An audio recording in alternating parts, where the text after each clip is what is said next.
لله. الحمد لله وكفى، والصلاة والسلام على من لا نبي بعده، وعلى آله وأصحابه الذين أوفوا عهده، وعلى من تبعهم بإحسان إلى يوم القيامة. أما بعد، فأعوذ بالله من الشيطان الرجيم.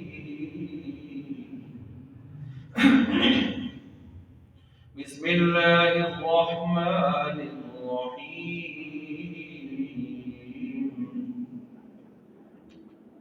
ظهر الفساد في البر والبحر بما كسبت أيدي الناس ليذيقهم بعض الذي عملوا لعلهم يرجعون. آمنت بالله صدق الله ومولانا العظيم، وصدق رسوله الكريم، ونحن على ذلك لمن الشاهدين والشاكرين، والحمد لله رب العالمين.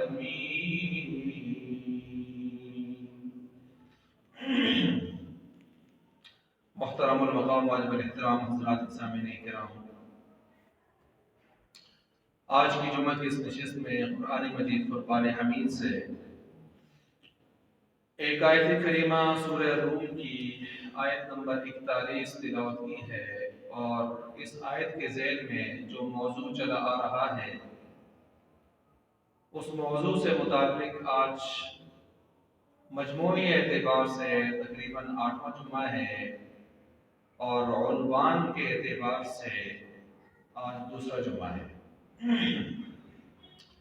اس موضوع کے ذیل میں موضوع تو تھا عمومی طور پر جو بحران معاشرے میں، گھر میں، ذاتی زندگی میں، ریاست میں جو بحران پائے جاتے ہیں ان بحران کے اسباب کیا ہیں، اور جو فراوانی پائی جاتی ہے اس کے اسباب کیا ہیں۔ جو عنوان گزشتہ جمعہ سے چلا ہے وہ ہے برکت اور بے برکتی کے اسباب و اثرات کیا ہیں، اسلامی نقطہ نظر سے اس کی تفصیلات گزشتہ جمعہ سے بیان ہوتی ہوئی چلی آ رہی ہیں۔ چنانچہ بہت سارے اسباب اس حوالے سے گزشتہ جمعہ آپ حضرات کے سامنے بیان ہوئے ہیں۔ اسباب برکت اور بے برکتی کے ان میں سے ایک یہ ہے کہ خرید و فروخت میں انصاف سے کام لینا یہ برکت کا سبب ہے، اور خرید و فروخت میں دھوکہ دہی اور فراڈ سے کام لینا یہ بے برکتی اور بربادی کا سبب ہے۔ چنانچہ ترمذی کی جامع ترمذی کی روایت کہ آپ علیہ السلام نے ارشاد فرمایا، جو آدمی دھوکہ اور فراڈ کرتا ہے اس کا مجھ سے کوئی تعلق نہیں۔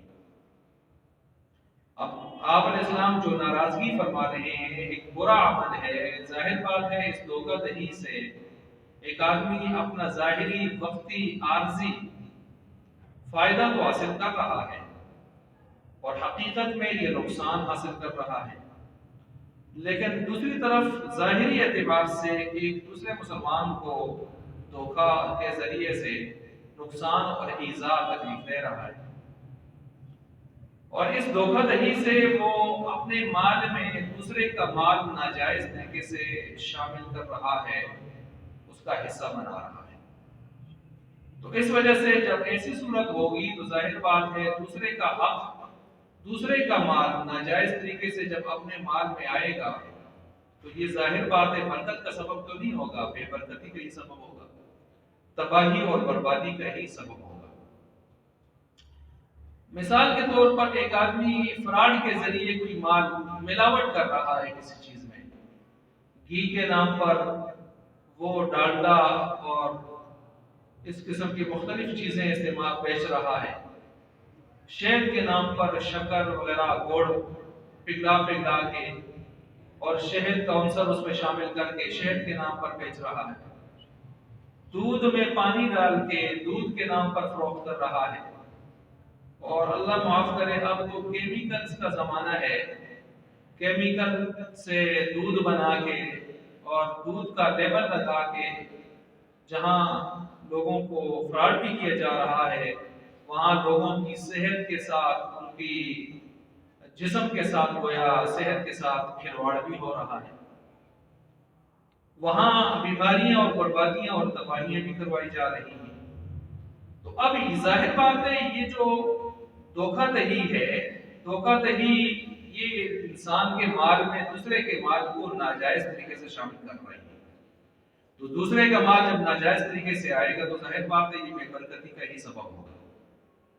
اسی کے ساتھ چوتھی چیز ملاوٹ ہے، جس کو میں نے ساتھ بیان بھی کر دیا کہ ملاوٹ کے ذریعے بھی ایک انسان غیر حقیقی چیز کو حقیقی شمار کروا رہا ہے، جو اصل نہیں ہے نقل ہے، اس نقل کو اصل کہلوا رہا ہے، پیسے اصل کے لے رہا ہے، چیز نقل دے رہا ہے، اور ایسی صورت میں بھی ظاہر بات ہے دوسرے کا مال ناجائز طریقے سے اپنے مال میں شامل کر رہا ہے۔ یا ایھا الذین آمنوا لا تأکلوا اموالکم بینکم بالباطل، قرآن نے صاف کہہ دیا ہے ایمان والو دوسروں کا مال باطل طریقے سے مت کھاؤ۔ باطل طریقے سے یہی طریقہ ہے کہ انسان جس شعبے میں ہے، جس کاروبار میں ہے، جس دھندے میں ہے، اس میں جائز صورتوں کو چھوڑ کر ناجائز صورتیں جب اختیار کرتا ہے تو اس ناجائز صورتوں کے ذریعے سے جو مال دوسروں کا اپنے مال میں شامل کروا رہا ہے، یہ بے برکتی کا بھی سبب ہے۔ اس کے ساتھ ساتھ پانچواں جو سلسلہ ہے وہ ہے بے برکتی اور برکت کے اسباب بیان کر رہا تھا، کفران نعمت۔ تو کفران نعمت شکران نعمت، اگر کوئی آدمی اللہ تعالیٰ کی نعمتوں پر شکر ادا کر رہا ہے تو وہ بھی برکت کا اور بڑھوتری کا سبب ہے، لیکن اگر کوئی آدمی اللہ تعالیٰ کی نعمتوں کی ناقدری اور کفران نعمت کر رہا ہے، ناشکری کر رہا ہے، تو یہ شخص بھی ظاہر بات ہے بے برکتی کے اسباب خود ہی لا رہا ہے۔ تو شکر گزاری کا مادہ پیدا ہونا، شکران نعمت شکر نعمت ہو، کفران نعمت کفر نعمت نہ ہو۔ قرآن کریم نے صاف کہہ دیا ہے لئن شکرتم لازیدنکم۔ دنیا کا بھی اصول ہے کہ ایک آدمی جس پر آپ احسان کر رہے ہیں، اگر وہ احسان مند رہتا ہے تو آپ کا جی چاہتا ہے کہ میں اور احسان کروں، لیکن اگر وہ آپ کا ہی احسان مند نہیں ہے بلکہ آپ احسان کر رہے ہیں اور وہ قدم بقدم لمحہ بلمحہ آپ کو نقصان دینے کے چکر میں ہے، آپ کا بدخواہ ہے، تو ظاہر بات ہے آپ یہ کہیں گے عجیب آدمی ہے، میں تیرے اوپر احسان کر رہا ہوں، تو احسان مند ہونے کے بجائے یا کم از کم خاموشی کی زندگی گزارنے کے بجائے الٹا زبان اور ہاتھ سے میرے خلاف ہی چل رہا ہے، پلاننگ کر رہا ہے۔ تو ظاہر بات ہے دنیا کا بڑے سے بڑا ظرف والا آدمی کیوں نہ ہو، وہ بالآخر ایسے آدمی پر احسان کرنا ہی چھوڑ دیتا ہے، احسان کرنا ہی چھوڑ دیتا ہے۔ تو جب ایک آدمی اللہ تعالیٰ کی نعمتیں کھا رہا ہے، پی رہا ہے، لباس کی صورت میں پہن رہا ہے، ساری نعمتیں اللہ کی استعمال کر رہا ہے، اور جان بوجھ کر جان کر قدم قدم پہ لمحہ لمحہ وہ اللہ کی نافرمانی پہ اترا ہوا ہے، تو یہ کفران نعمت ہے۔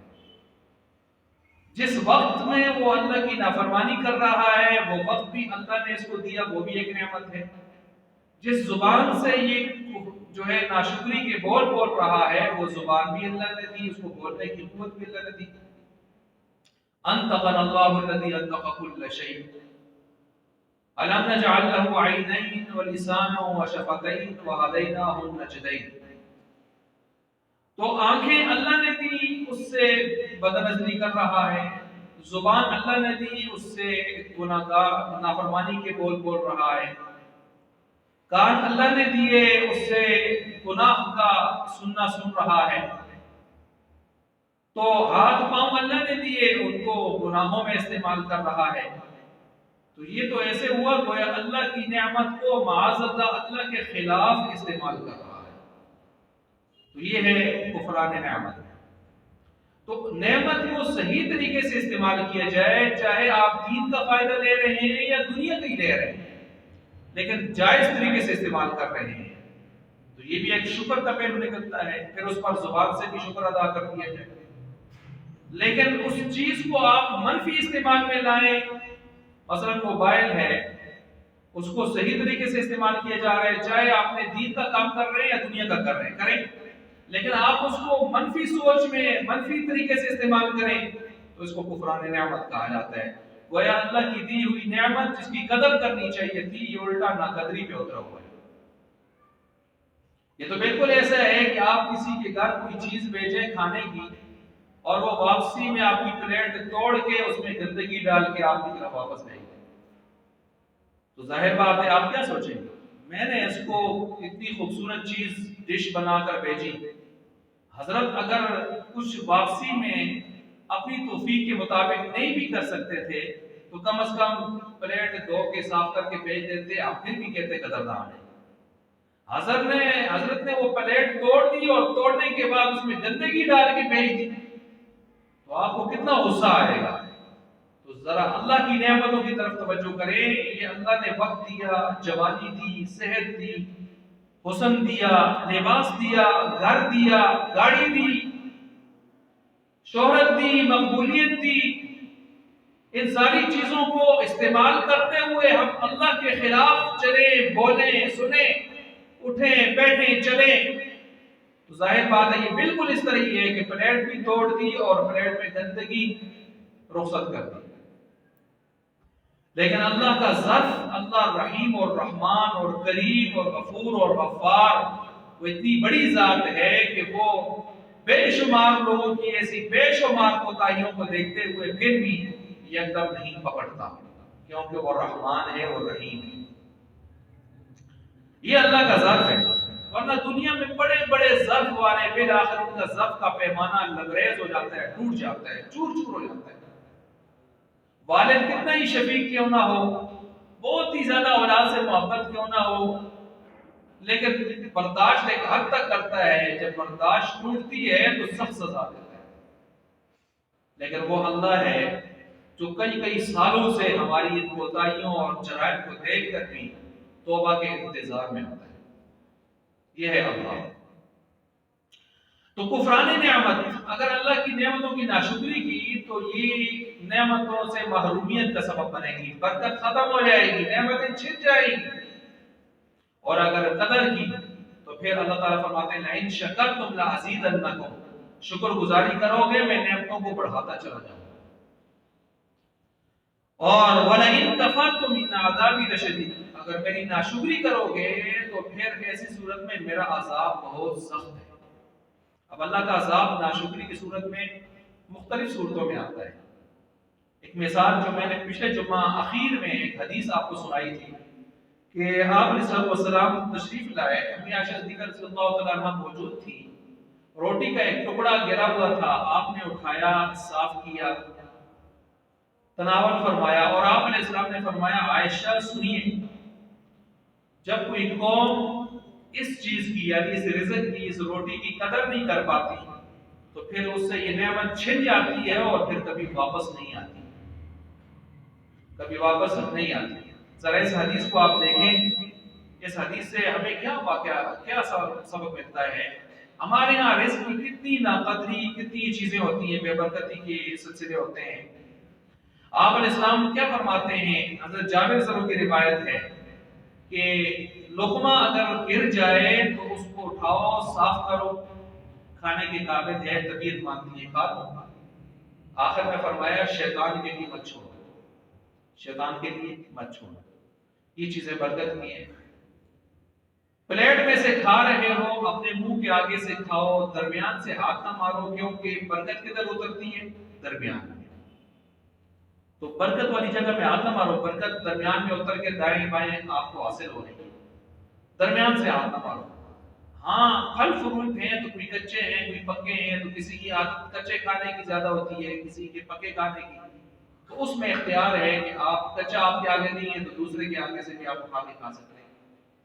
لیکن جو کھانا ایک طرح کا ہو، چاول ایک ہی طرح کے پکے ہوتے ہیں، باقی چیزیں ایک ہی طرح کی ہوتی ہیں، تو پھر درمیان سے ہاتھ نہ مارا جائے اپنے منہ کے آگے سے. کیا فرمایا کہ بسم اللہ پڑھو، دائیں ہاتھ سے اپنے آگے سے کھاؤ. ترمذی کی روایت. یہ برکت کے اسباب ہیں، برکت کے اعمال ہیں جن سے برکت آتی ہے. اچھا جی، اسی طرح میں نے آپ کے سامنے یہ روایت میں نے کہا کہ دیکھیں آپ رزق کی ناقدری جو ہے نا، رزق چھننے کا سبب بنتی ہے. رزق کی قدردانی یہ جو ہے اس کا برکت کا سبب بنتی ہے، مزید فراوانی کا سبب بنتی ہے. ہمارے ہاں کتنی ناقدری ہوتی ہے. دیکھیں پہلے شادیاں ہوتی تھی، گھروں میں ہوتی تھی، لوگ گھروں میں شادیاں نمٹا دیتے تھے، اور اس میں کیا ہوتا تھا، ایک محدود سی پکائی ہوتی تھی، محدود سی ڈشیں ہوتی تھی، دسترخوان لگتے تھے، دسترخوان زمین پر لگتے تھے، لوگ بیٹھتے تھے. کس کے گھر جا رہے ہیں؟ فلاں کے گھر جا رہے ہیں، اس کے گھر میں شادی ہے، اس کے بچے کی. تو اس طرح لوگ جاتے تھے. اچھا، جو جتنا کھانا ہوتا تھا کھاتے تھے، بچ جاتا تھا، ضائع نہیں ہوتا تھا، نہ ہونے کے برابر ضائع ہوتا تھا، یعنی ضائع بہت کم ہوتا تھا. اور چیز بچ جاتی تھی رات کے مہمانوں کے لیے، دائیں بائیں اڑوس پڑوس میں پھر سے بے عیدی محبت اور زیادہ تازہ کرتی. یہ ایک ترتیب ہوتی تھی. لیکن آج کل نیا جدید قسم کا ٹمپریری قسم کا زمانہ ہے، لوگ شادی ہال ریسٹورنٹ بن چکے ہیں، وہاں چلے جاتے ہیں. جس گھر میں شادی ہے اس میں خوشی کا کوئی سما بھی نہیں ہوتا، صرف یہ ہوتا ہے کہ میراثیوں کے تھوڑے سے کام ہوتے ہیں، ان سے کچھ پتہ چل جاتا ہے یہاں آپ کی شادی ہے. بس وہ میراثیوں والے کام سے تھوڑا سا دکھا کے لوگوں کو، پھر ایک دن جا کے ادھر ہی سارا کچھ نپٹا کے. ٹھیک ہے، لوگ کہتے ہیں سہولت ہے جی، کسی چیز کو پکانے، لگانے، برتانے، ہر چیز میں سہولت ہے، مانتے ہیں. لیکن دوسری طرف سے ذرا یہ دیکھیں، وہ جو شادی کے موقع پر لوگ اپنے پرائے آتے تھے، بیٹھتے تھے، ایک ترتیب ہوتی تھی، محبتوں کی ایک جھلک ہوتی تھی، وہ معاملہ ختم ہو گیا. بس آئے کیوں جی، کھانا کھانے جا رہے ہیں، کھانے کے نام پہ لے لیتے ہیں. کدھر جا رہے ہیں؟ ہوٹل پہ، ریسٹورنٹ پہ. مسئلہ کیا ہے جی؟ شادی. تو شادی کا نام نمبر 2 پہ آ جاتا ہے، کھانے کا نمبر 1 پہ آ جاتا ہے. پھر وہاں جا کے جو لوگ جس طرح کھاتے ہیں، کوئی بیٹھ کے طریقے سے کھا رہے ہیں، کوئی جانوروں کی طرح پھینک کر کے کھا رہے ہیں. پھر اس کے بعد جو ضائع ہوتی ہے چیز، بے حد و حساب ضائع ہوتی ہے، وہ پھر یا تو باہر چلی جاتی ہے، ضائع ہو جاتی ہے، یا پھر اس کو جو ہے یہ چاہتے ہیں شادی والے ہمیں واپس مل جائے، اور وہ خود دیتے ہیں، نہیں دیتے، رکھ لیتے ہیں.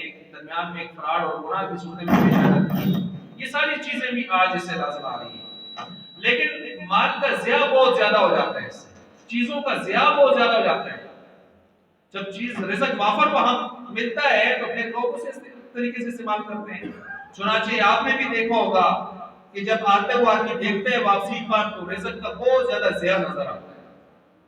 اور ظاہر بات ہے یہ چیز انسان کے رزق چھننے کا سبب ہوتی ہے، بے برکتی کا سبب ہوتی ہے، جیسے کہ میں نے آپ کو قرآن کی آیت اور ایک حدیثیں بھی 2 اس پر سنا دی.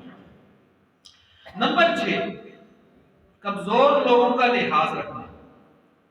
معاشرے کے جو کسمکش لوگ ہیں، غریب لوگ ہیں، جن کو قرآن سائلین اور محرومین کہتا ہے، سائل اور محروم، غریب لوگ ہیں جن کے پاس کھانے پینے کے اسباب، یہ سلسلے عام طور پر یہ چیزیں نہیں ہیں. ان لوگوں کا لحاظ رکھنا برکت کا سبب ہے، رزق کی فراوانی کا سبب ہے. اور ان لوگوں کا لحاظ نہ رکھنا، محروم کرنا ان کو، خاص کر اس وقت جب ان کو آپ دیکھ رہے ہوں کہ وہ ان کو یہ رزق ضرورت ہے، اور آپ بھوک میں ہیں، پیاس میں ہیں، بلک رہے ہیں، غربت میں ہیں، وہ کھانے پینے کا سامان قلت میں ہے، بحران میں ہے، اور آپ ان کا لحاظ نہ رکھیں تو ظاہر بات ہے آپ کے رزق سے بھی برکت اٹھا لی جاتی ہے. کیوں؟ قرآن نے جب صاف کہہ دیا وفی اموالہم حق للسائل والمحروم، کہ ان مالداروں کے مالوں میں سائل اور محروم غریب لوگوں کا حق ہے. جب ہم اپنی آنکھوں سے ایسے لوگوں کو دیکھ کر ان کی ضروریات کو محسوس کر کے بھی آنکھیں بند کر لیں تو سمجھ جائیں کہ ہمارے رزق کے اندر سے بھی برکت اٹھا لی جائے گی. ہم قرآن کے ایک مسلم حکم کی بجائے نافرمانی کر رہے ہیں. وفی اموالہم حق للسائل والمحروم. تو ادھر سے آپ علیہ السلام نے یہ بھی ارشاد فرمایا هل تنصرون وترزقون الا بضعفائكم، سنو تمہاری مدد جو کی جاتی ہے، تمہیں جو رزق دیا جاتا ہے، تمہارے معاشرے کے غریب لوگوں کی وجہ سے دیا جاتا ہے۔ اب جب غریب لوگوں کی وجہ سے کیوں میرا دیا جاتا ہے رزق امیروں کو؟ تاکہ امیر اب غریبوں پر بھی کیا کریں؟ خرچ۔ تو ان کو غریبوں کی وجہ سے مل رہا ہے۔ اب یہ غریبوں کو خاطر میں ہی نہ لائیں، پرواہ ہی نہ کریں، تو پھر ایسی صورت میں ان کو جو رزق دیا جاتا تھا جن کی وجہ سے جب ان کو محروم کیا تو اللہ ان کو بھی پھر محروم کرتے، ان کی برکت کو بھی، فراوانی کو بھی اٹھا لیتے۔ تو احادیث کے نصوص کے ظاہر سے بھی ہمیں یہ ساری چیزیں معلوم ہو رہی ہیں۔ اچھا، اسی طرح ایک سبب ہے، سبب نمبر 7 بیان کر رہا ہوں برکت اور عدم برکت کا، صدقہ۔ صدقہ سے برکت آتی ہے، مال بڑھتا ہے اور مال میں فراوانی آتی ہے، اور صدقہ نہ دینے سے انسان کے مال میں آفتیں داخل ہوتی ہیں، پریشانیاں داخل ہوتی ہیں۔ کیا فرمایا؟ صدقہ بلا کو ٹال دیتا ہے، ختم کر دیتا ہے۔ تو آئی ہوئی بلائیں، مصیبتیں، پریشانیاں، بحران، بے برکتیاں، ان کو صدقہ ٹال دیتا ہے، ختم کر دیتا ہے۔ روایت صاحب اسی طرح صدقے کا اور کیا اس کا اجر ہے، یا اس کا نہ دینے کا کیا بے برکتی کا سلسلہ ہے؟ صحیح بخاری کی روایت آپ کے سامنے پڑھ رہا ہوں، ذرا اس کو توجہ سے سنیے۔ ما من یوم، کوئی دن ایسا نہیں ہوتا، یصبح العباد فیہ، جس میں بندے صبح کرتے ہیں، الا ملکان ینزلان، مگر 2 فرشتے آسمان سے صبح صبح روزانہ اترتے ہیں۔ یہ حدیث صحیح بخاری میں موجود ہے۔ صبح صبح 2 فرشتے زمین پر اترتے ہیں، کیا کہتے ہیں؟ فیقول احدہما، ان میں سے ایک فرشتہ کہتا ہے، اللہم اعط منفقا خلفا، اے اللہ جو تیرے راستے میں خرچ کرے نا، صدقہ دے گا، اس کو بہت زیادہ عطا کر۔ اللہم اعط منفقا خلفا۔ دوسرا فرشتہ کیا کہتے ہیں؟ ویقول الاخر، دوسرا کہتا ہے، اللہم اعط ممسکا تلفا، اے اللہ جو تیرے راستے میں صدقہ کرنے سے مال کو روک دے، اس کے مال کو ہلاک کر۔ یہ 2 فرشتے باقاعدہ آسمان سے اللہ کے حکم سے روزانہ صبح صبح زمین پر اتر کر یہ دعا اور دعا کرتے ہیں۔ اس لیے علماء اہل اللہ اکابر، مفتی اعظم پاکستان مفتی عثمانی صاحب کے نصائح میں بھی، ان میں بھی ایک نصیحت یہ ہے کہ صبح صبح جتنا کتنا ہو سکے صدقہ کر دیا کریں۔ 10 روپے ہی کر دیں، اور 5 روپے ہی کر دیں، اور جاتے ہو کسی کو ٹافی دے دیں، صبح صبح کوئی صدقہ کر لیں۔ یہ صدقہ اپنے بچے اور نہیں ہے تو بچوں کو اسکول بھیجتے ہوئے یا کہیں بھیجتے ہوئے، یہ نہیں بھی گھر میں ہیں ان کو کچھ دے دیں پیسے، چلو بچوں یہ آج بسکٹ وغیرہ کچھ چیز کھا لینا۔ صدقہ تو نفلی کسی پر بھی ہو سکتا ہے، اپنے بچوں پر بھی ہو سکتا ہے، اپنے بچوں پر بھی ہو سکتا ہے۔ صدقہ کی 3 قسمیں ہیں، فرض، واجب، نفل۔ نفل تو بہت وسیع مفہوم رکھتا ہے۔ تو آپ نے یہ صبح صبح کیا، اس کی برکت سے فرشتے کی دعا آپ کی طرف آ گئی، اور اگر نہیں کیا تو فرشتے کی بد دعا بھی آ گئی۔ اب بعضوں نے تو یہ فرض اور واجب صدقات کی طرف لے گئے کہ اگر کسی پر فرض زکات ہے، صدقہ واجب ہے، فطرہ واجب ہے، عشر واجب ہے، کفارہ واجب ہے، مختلف چیزیں وہ نہیں دے رہا تو اس کے لیے بد دعا ہو رہی ہے۔ لیکن حدیث کے عموم سے پتہ چلتا ہے، اس میں چونکہ کسی چیز کا ذکر نہیں ہے، بس صرف دینے نہ دینے کا، صدقہ نہ صدقے کا ذکر ہے، تو اس سے پتہ چلا کوئی بھی نفلی صدقہ بھی اس میں آ سکتا ہے۔ تو اس لیے مال میں برکت چاہتے ہیں تو صبح صبح کوئی تھوڑے بہت پیسے، چاہے وہ مسجد کے گلے میں ڈالتے ہیں، کسی کو دے دیں، یہ اپنی ایک روٹین بنا لیں۔ یہ ہے برکت کا ایک سبب، یہ بھی صحیح بخاری کی روایت میں آپ کے سامنے۔ نمبر 8، گناہ کی وجہ سے انسان کا رزق، فراوانی، برکت اٹھا لی جاتی ہے، اور نیک کار ہونے کی وجہ سے، اچھے اعمال صالحہ کی وجہ سے، ایمان اور تقوی کی وجہ سے رزق میں فراوانی اللہ ڈالتے ہیں، برکت دیتے ہیں۔ میں ساتھ جو آپ کے سامنے سبب، آدمی سبب بیان کر رہا ہوں، اس کے ساتھ کوئی قرآن کی آیت یا حدیث بھی آپ کو سنا رہا ہوں۔ مثلا یہاں دیکھیں، اس پر میں پیچھے تفصیل سے ایک جمعہ گفتگو کر چکا ہوں کہ گناہ سے انسان کا رزق تباہ ہوتا ہے، برباد ہوتا ہے، کمی آتی ہے، بحران آتا ہے، بے برکتی۔ اس پر تمہیں بہت دلائل دے چکا ہوں، لیکن چلیں آپ یہاں یہ سبب کے طور پر پھر آیا ہے تو اس پر ایک دو آیتیں آپ کے سامنے پیش کرتا ہوں۔ وَلَوْ أَنَّهُمْ آمَنُوا وَاتَّقَوْا لَفَتَحْنَا عَلَيْهِمْ بَرَكَاتٍ مِنَ السَّمَاءِ۔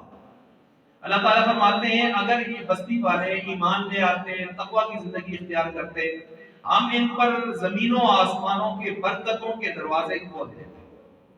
برکات من السماء، لفظ برکات برکت کی جمع ہے، آیا ہوا ہے یہاں۔ وَلَكِنْ كَذَّبُوا، لیکن ان بدبختوں نے جھٹلانا شروع کر دیا، نافرمانی شروع کر دی۔ فَأَخَذْنَاهُمْ بِمَا كَانُوا يَكْسِبُونَ، ہم نے ان کے برے کرتوتوں کی وجہ سے ان کا مواخذہ کیا، یعنی ان کا رزق تنگ کر کے رکھا۔ تو گناہوں سے رزق تنگ ہو جاتا ہے، تقوی اور ایمانداری سے رزق میں فراوانی آتی ہے، یہ آیت بتا رہی ہے۔ اچھا یہاں پر ایک نکتہ آپ کو بتا دوں جو میرے ذہن میں آیا، میں نے کہیں پڑھا نہیں۔ اللہ یہاں فرماتے ہیں نیک ایمان اور تقوی کی وجہ سے لفتحنا، ہم کھول دیتے ہیں۔ دوسری جگہ اللہ نے یہی فتحنا کا لفظ گناہوں میں کے لیے کے موقع پر استعمال کیا ہے۔ مثلا فلما نسوا ما ذکروا به فتحنا علیہم ابواب کل شیء، بس جب ان لوگوں نے ہمیں بھلا دیا، نافرمانیوں پہ اترے، ذکر بھلا دیا، غفلت میں آئے، بدماشی میں آئے، فتحنا علیہم ابواب کل شیء، ہم نے دنیا کی چیزیں ان پر دروازے کھول دیے۔ اب دونوں آیتوں کا مفہوم بظاہر ایک دوسرے کے مقابلے میں آ رہا ہے۔ ایک طرف اللہ فرماتا ہے ایمان اور تقوی والی زندگی ہوگی، فتحنا، ہم دروازے کھولیں گے۔ اسلام میں استدراج اور امہال یہ ہے کہ انسان گناہ کرے اور دنیا زیادہ ملے، اور وہ یہ سمجھے اللہ کا بڑا فضل ہے، اللہ نے بڑے رنگ مڑتا، لوگ بھی کہیں یار پٹھی مارتا ہے، سیدھی لگتی ہے۔ تو یاد رکھیں ایسے لوگوں کو پھر نمرود کو بھی پڑھ لینا چاہیے، فرعون کو بھی پڑھ لینا چاہیے، نافرمان کو بھی تھے، دنیا بڑی کھلی ہوئی تھی ان کے اوپر۔ تو نافرمانی کے ساتھ جو دنیا زیادہ ملے نا، یہ اللہ کا اور عذاب ہے، اور عذاب ہے۔ بڑا سر بڑا درد، چھوٹا سر تھوڑا سا درد۔ تو جتنا بڑا سر ہوتا ہے اتنا بڑا زیادہ درد بھی ہوتا ہے، جتنا بڑا کھاتا ہوگا اتنا بڑا حساب بھی ہوگا۔ انصر اخاک ولو کان ظالما، اپنے بھائی کی مدد کرو اگرچہ ظالم ہو۔ یا رسول اللہ مظلوم کی مدد سمجھ آتی ہے، ظالم کی مدد کیسے کریں؟ فرمایا اس کا ہاتھ روکو۔ جب ہاتھ روکیں گے تو ایسی صورت میں جو ہے وہ جو ہے اس کے اوپر یہ ترتیب ہوگی کہ اس کا گناہ کم ہوگا، اس کا ظلم کم ہوگا، اور ظلم جب کم ہوگا تو ایسی صورت میں اس پر جو ہے عذاب بھی کم آئے گا۔ چھوڑ دو سوچ خراب ہے، چھوڑ دو۔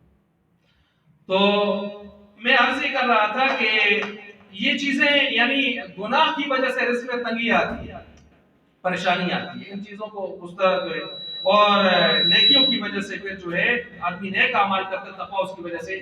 تو اللہ نے جہاں پر دنیا کھولنا نیکوں کے لیے کھولنی تھی، وہاں فرمایا برکات ہے۔ تو دنیا اگر برکت والی چاہیے تو تقوی اور ایمان کے ساتھ ہوگی، اور اگر ویسے دنیا ملتی ہے برکت کے بغیر ملتی ہے تو وہ گناہوں پر بھی مل جائے گی، فراوانی مل جائے گی، لیکن وہ اصل میں فراوانی نہیں ہوگی، تباہی ہوگی، پریشانی ہوگی۔ اور نیک لوگوں کو دنیا ملے گی تو وہ دنیا برکت والی ہوگی، اعمال کے ساتھ اور تقوی کے ساتھ۔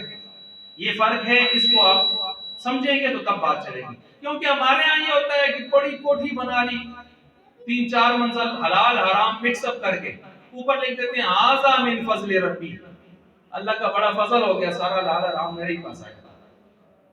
کتنا بڑا کفریہ جملہ بولا ہے اس نے لکھا ہے ھذا من فضل ربی۔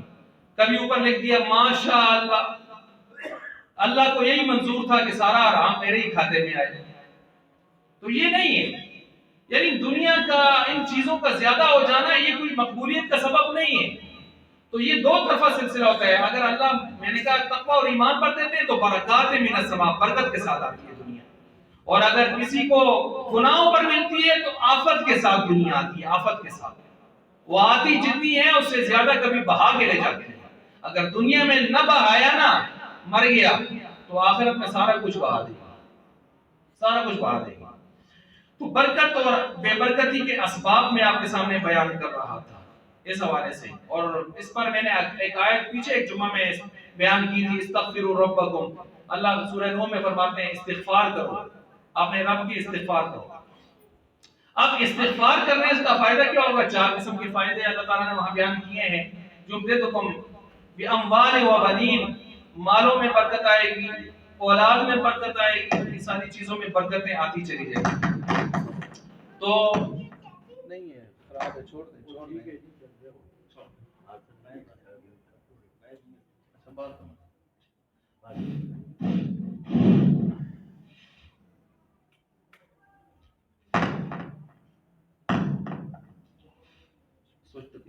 استاد میں ٹھیک لگے گا اس پر سے سوچ خراب ہے.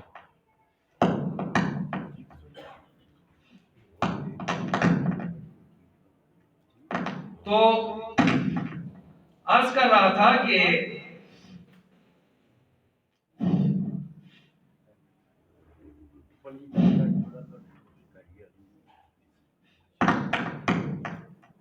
تو بہرحال اسی طرح قرآن کریم میں اللہ تعالیٰ نے فرما دیا کہ تقوی کی راستہ کا تقوی اختیار کریں گے, وَمَن يَتَّقِ اللَّهَ يَجْعَلْ لَهُ مَخْرَجًا.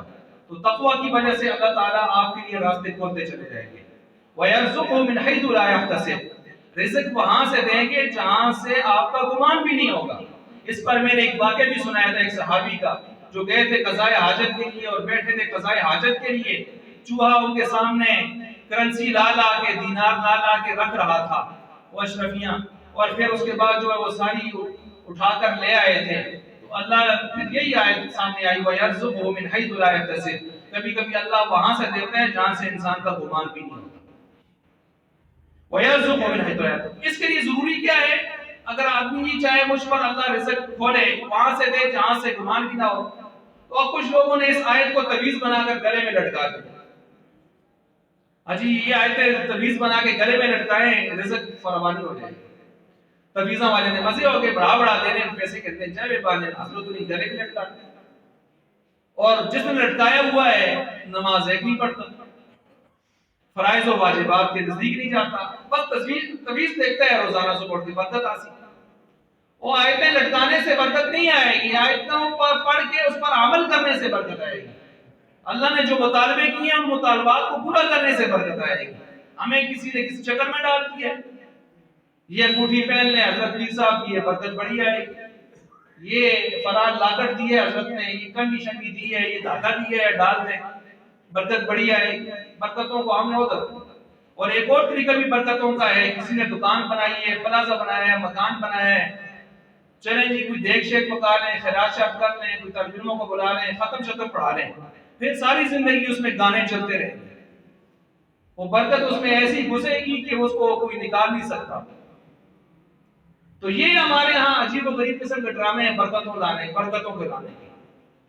تو اس طرح نہیں ہوگی بات, یہ چیز نہیں ہوگی. برکتوں والے اعمال دائمی اعتبار سے کرنے پڑیں گے.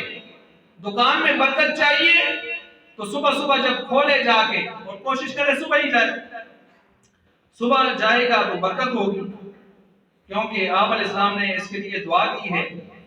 دعا جامع ترمذی کے اندر آپ علیہ السلام فرماتے ہیں, ایک روایت ہے, اللہم بارک لی امتی فی بکورہا, اے اللہ میری امت کو صبح سویرے اٹھنے میں برکت دے. لہذا رزق میں برکت چاہیے تو صبح سویرے اٹھیں, اللہ تہجد کی توفیق دے, تہجد پڑھ لیے جائے. اس کے بعد نماز کے بعد کوشش کریں, راتیں بڑی ہیں, نہیں نیند آئی تو زورانہ سڑنا ضروری نہیں, نہ سڑانے میں صرف ایسا ہی دے سکتے. کوئی تلاوت ہو جائے, کوئی ذکر ہو جائے, اشراق تک کا توفیق دیتے ہیں, بہت اچھی بات ہے. چاش پڑھ لے تو چاش کے بارے میں الگ فضیلت ہے. تو 4 رکعت کے بارے میں, 4 رکعت کے حوالے سے دن کے شروع میں عاجز نہ بن, باقی ساری کفارت میرے ذمہ ہے. پھر جس گاڑی چلاتا ہے, گاڑی پر بیٹھے, بسم اللہ کر کے بیٹھے, دعائیں پڑھ کے بیٹھے, اور اس کے ساتھ ساتھ جو ہے آیت الکرسی پڑھ لے تاکہ اللہ حفاظت فرمائے, آخری صورتیں پڑھ لے. اور ٹیکا لگانے کے موڈ میں نہ ہو کہ جتنا کوئی آوا ہے کپساں. یہ جو ہمارے یہاں کپڑ پالیسی والی ہوتی ہے نا, ٹوکا لے کے جب ہم بیٹھ جاتے ہیں, گڑی والے بہتے آتے ہیں یہ جڑا نوے اس کو کچھ پتہ نہیں ڈیوٹی کتنی ہوتی ہے، چل مار سکتا ہے اس کو برابر کر سکتا ڈیوٹی 200 روپیہ اس کو آتا ہے 400 روپیہ ہوتی ہے جو بیچارہ تھا نا روایت ایسا اس کو اسلام آباد میں ٹیکسی دیکھی ایسی ہیں جو مار سٹے خوش ہو گیا ڈبل مار سٹی ہے، لیکن دوسری طرف سے تو نے اپنے مال کو گندہ بھی کر دیا، دھوکہ بھی ہے نا، دکاندار ہے چیز خراب ہے اس کو صحیح کوالٹی کا لیبل لگا کے بیچ دی ہے،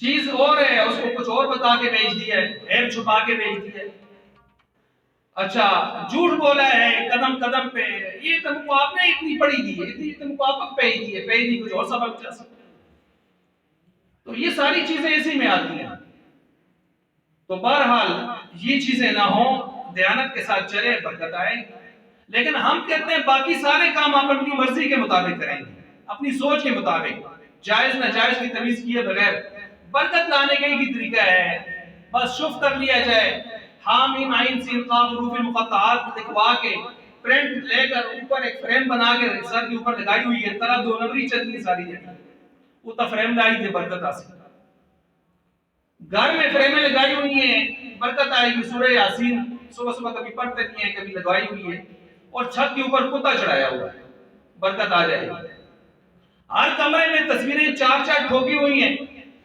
اور کہتے ہیں جی برکت آ رہی ہے، تو بھائی برکت آدمی برکت کے اسباب کو ہم نے پہلے چیک کرنا ہوگا، کنویں میں ایک چوہا پڑا ہوا ہے اور 4 مرتبہ مشینیں لگا کے ہم کنویں کو بالکل ریت بھی کر سکتے ہیں، چوہا اگر ہی چھوڑے تو کہتے ہیں پاک ہو گیا، تو اسی طرح جب بے برکتی کے اسباب ہمارے گھروں میں پڑے ہیں اور ہم کہیں برکت آ جائے گی، سوال ہی پیدا نہیں ہوتا، جب حضور کے گھر میں جبریل امین جیسے وفادار فرشتے، ایک چھوٹا سا کتے کا بچہ اندر آ گیا تھا اور حضور کے گھر میں نہیں آ رہے تھے اور یہ کہہ کر نہیں آئے، بعد میں بتایا کہ آپ کے گھر میں کتا تھا اور جس گھر میں کتا ہو ہم اس گھر میں نہیں آیا کرتے، حضور کا گھر ہو جبریل امین جیسا وفادار ہو نہ آئے، میرے آپ کے گھر میں کون سے فرشتے آئیں گے برکت کے یا برکت آئے، تو ان چیزوں کا ہمیں یہ ہیں اصل چیزیں جن میں ہم اپنا مواخذہ کریں، محاسبہ کریں، ان چیزوں میں ہم نے ہر چیز کو جو ہے اپنی سوچ کے مطابق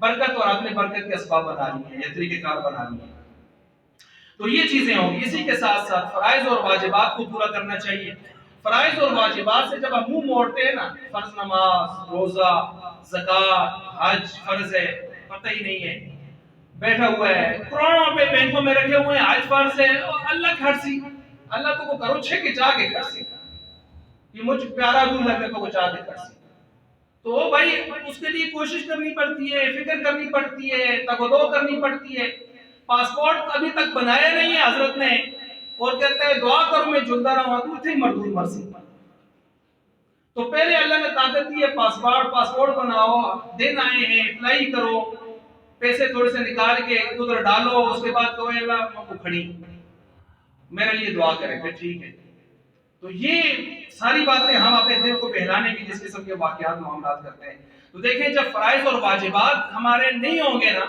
تو پھر ہم برکتوں کے لیے لاکھوں کروڑوں روپے بھی خرچ کرتے نہیں آ سکتے، قرآن کا فیصلہ ہے وَمَنْ أَعْرَضَ عَنْ ذِكْرِي فَإِنَّ لَهُ مَعِيشَةً ضَنْكَ، جو ہمارے ذکر سے اعراض کرے گا ہم اس کی زندگی کو تنگ کر کے رکھ دیں گے، ذکر سے اعراض کیا ہوتا ہے؟ نماز کا ٹائم جا رہا ہے نہیں پڑھ رہا، یہ ذکر سے اعراض ہے، روزے آئے ہوئے ہیں رمضان کے کھا رہے ہیں چھپ چھپ کے بغیر کسی شرعی عذر کے، زکوٰۃ فرض ہے کہتے ہیں کوئی پرواہ نہیں ہے یار خیر ہو جیسے، حج فرض ہے نہیں کر رہا، عشر آیا ہے زمینوں کا کہتے ہیں آپ نے یہ اجکل کرا دیا ہر ٹھیک نہیں، کڑک پر وشی ملتی تھی ایزی دب رہا پیسے دینے نہیں ہے اس بات، تو اس قسم کی چیزیں جو ہیں یہ چل رہی ہیں، فرائض واجبات میں جب کوتاہی کر رہا ہے تو اللہ فرماتا ہے اس کی زندگی کو تنگ کرتا ہے، پھر سب کچھ اس کے گھر میں ہوتا ہے لیکن اس کی زندگی میں سکون نہیں ہوتا، اس کی زندگی میں سکون نہیں ہوتا، اور جس کی زندگی میں سکون ہوتا ہے اس کے پاس دنیا زیادہ نہیں ہوتی لیکن زندگی خوبصورت ہوتی ہے سکون والی، اس کا ذکر قرآن کرتا ہے وَمَنْ عَمِلَ صَالِحًا مِنْ ذَكَرٍ أَوْ أُنْثَىٰ وَهُوَ مُؤْمِنٌ فَلَنُحْيِيَنَّهُ حَيَاةً طَيِّبَةً، ہم اس کو حیات طیبہ کہا کرتے ہیں، حیات طیبہ کیا ہے؟ زیادہ نہیں ہے دنیا، کوئی زیادہ بڑا گھر نہیں ہے، زیادہ بڑا بنگلہ نہیں ہے، بڑی گاڑی نہیں ہے، بڑے بینک بیلنس نہیں ہے، دنیا کے مال و متاع ساز و سامان زیادہ نہیں ہے، گزارے کا ہے، لیکن اس کو جب دیکھو حشاش بشاش خوبصورت زندگی، اپنے گھر میں اچھا ماحول، بیوی بچے تابع دار فرما بردار، ایک خوبصورت زندگی سکون والی راحت والی، اور ادھر سے دنیا بہت ہے، گاڑیاں چار چار کھڑی ہیں، بات کوٹھیاں بڑی بڑی ہیں، بینک بیلنس بہت ہے، کروڑوں روپے اربوں روپے پڑے ہوئے ہیں، لیکن گھر کے اندر روزانہ چخ چخ، یہ اس کو کھینچ رہا ہے، وہ اس کو کھینچ رہا ہے، ہر ایک دوسرے سے کہتے ہیں یا اللہ بچائیے سے شر، تو یہ کام چلتا ہے۔